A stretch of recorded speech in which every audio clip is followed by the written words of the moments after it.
கர்த்தர் உங்களை ஆசீர்வதிப்பாராக.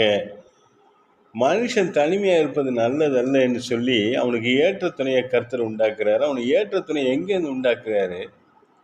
அப்படி சரீரத்தில் விலா எலும்பை எடுத்து மனுஷன் உருவாக்குறாரு.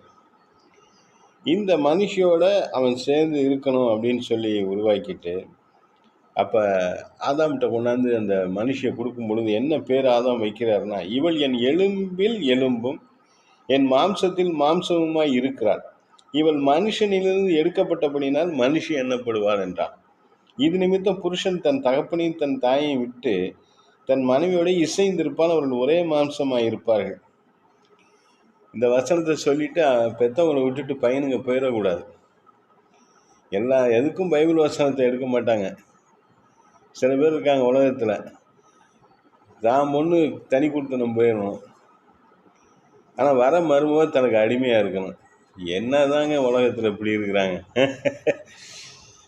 பைபிள் தான் படிக்கிறாங்க, ஆனால் இப்படி தான் இருக்கிறாங்க. ரொம்ப நல்லவங்கன்னு சாமிலாம் கும்பிட்றாங்க. சில பேர் அப்படியே கோயில் குளம்னு கிடக்குறாங்க, ஆனால் வாழ்க்கை சாக்கடையாக இருக்குது. உன்னை நேசிப்பதில் போல பிறனை நேசின்னு தான் ஆண்டவர் சொன்னார். ஆனால் இது யாரும் இன்னைக்கு கடைப்பிடிக்கிறாங்களான்னு தெரியல. இந்த ஒரு வசனத்தை வச்சுக்கிட்டு என்ன செஞ்சிடுறாங்க, ஒரே சரீரம். அதனால் அப்படியே அம்மா அப்பா விட்டுட்டு அம்மா அப்பா சம்பாதிச்சுக்கிற வீடு வாசல்லாம் கொண்டு வந்துடு, சொத்தெல்லாம் கொண்டு வந்து.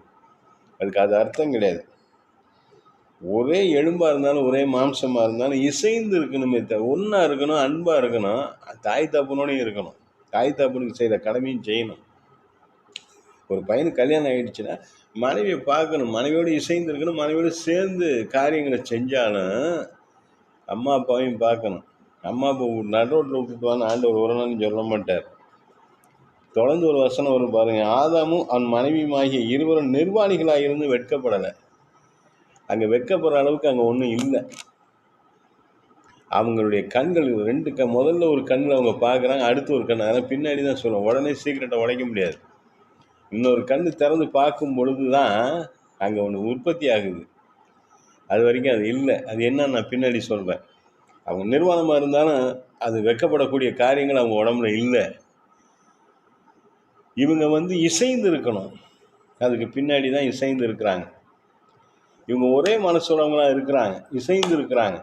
பின்னாடி ஆதாம் மனைவியை அறிகிறார், ஏவாளை அறிந்து சந்ததி வருது.